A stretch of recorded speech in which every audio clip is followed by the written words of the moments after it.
dear Chairman Wilson, Ranking Member Cohen, Speaker Emerita Pelosi, dear members of the Helsinki Commission, it's a great pleasure and honor for me to be at the Helsinki Commission today. I appreciate all of your support for Ukraine throughout the 1,000 days of Russia's full-scale aggression, and I would like to thank you from the bottom of the hearts of all Ukrainians. Really appreciate. Thank you for drawing the attention of members of Congress to the need to bring the aggressor to justice. When I departed from Kiev on November 17th, Russia launched one of its largest air attacks against Ukraine. Together with my wife and children, we spent a sleepless night under loud explosions, just like thousands of other Ukrainian families. Like thousands of other parents, we have to reply to our kids who are asking us why this terror still continues. 210 drones and missiles, including hypersonic and ballistic. Russians once again targeted civilians, critical infrastructure, energy grid, and even nuclear energy systems. Many people were left without power and heating. 10 people were killed in Odessa and 12 in Sumy, including 2 children. Overall, Russia killed 659 Ukrainian children since the start of its full-scale invasion. Fortunately, most of the targets were intercepted this time, and we are grateful to the United States for its support, for its constant support in strengthening our air shield. But this attack once again underscores the need to put an end to Russian terror and aggression through strong and decisive action. There can be no alternative to a comprehensive, just, and lasting peace. The Helsinki Commission has always had a historic mission to defend freedom, human rights, and international law. This mission is especially relevant now, when we see a new axis of rogue regimes challenging global order. Russia, Iran, North Korea work together to challenge the existing international order. All 3 regimes support each other, including with military assistance. Together, they destabilize 3 regions: Europe, the Middle East, and the Indo-Pacific. All 3 regimes violate human rights on an industrial scale. This is what they want to impose on the world. They pretend to be fighting against the United States and the West, but in fact, the only thing that unites them is lawlessness. This axis is an existential challenge for the West. We need peace through strength. The United States cannot afford to look weak. Russia, Iran, and North Korea will perceive any sign of weakness as an invitation to directly harm American interests and security. Right now, we see new attempts by the Kremlin to use nuclear saber-rattling to scare the West. Their updated nuclear doctrine and public rhetoric on the use of nuclear weapons are nothing more than blackmail.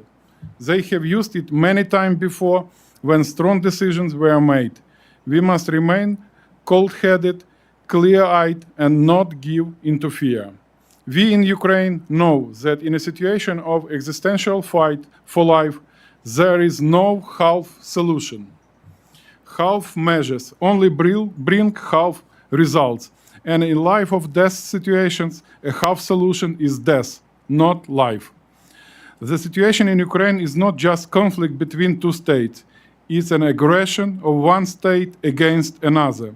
There can be no alternative to the peace formula and the restoration of a comprehensive, just, and lasting peace in Ukraine and the world. There can be no alternative to justice. Russia must be held accountable for the crime of aggression against Ukraine and all atrocities that followed, including the crime of genocide.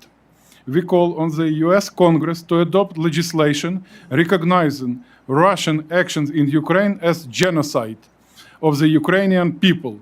The legal grounds are sufficient.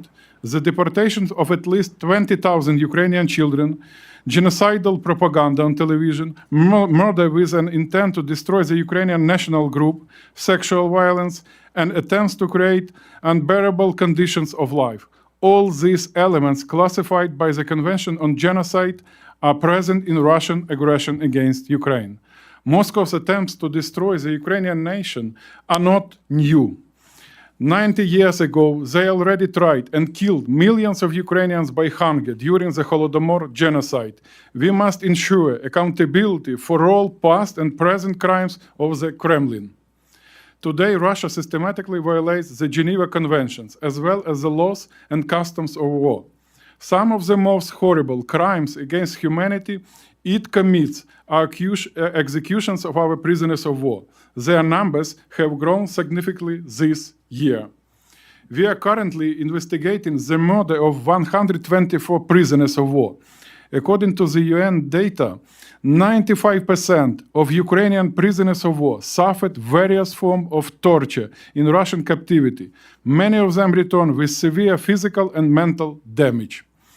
Thousands of Ukrainian prisoners of war, as well as thousands of civilian hostages and political prisoners, remain in Russia captivity.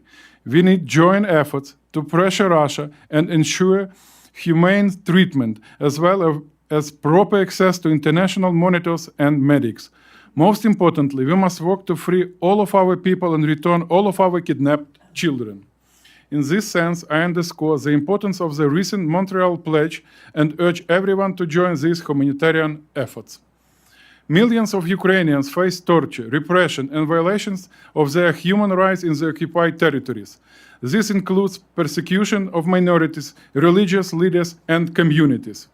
Ukraine's largest Muslim community, the Crimean Tatars, have been deprived of their homes for the second time in 1 century.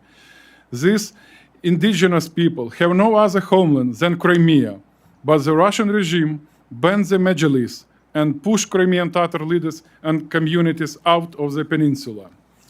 When facing such a brutal and lawless regime as Putin's Russia, there can be no alternative to peace through strength. Ukraine will not accept any initiative that suggests compromises on our sovereignty or territorial integrity. We will not accept any initiatives developed without our participation. Nothing about Ukraine without Ukraine. We will not accept any land for peace deals.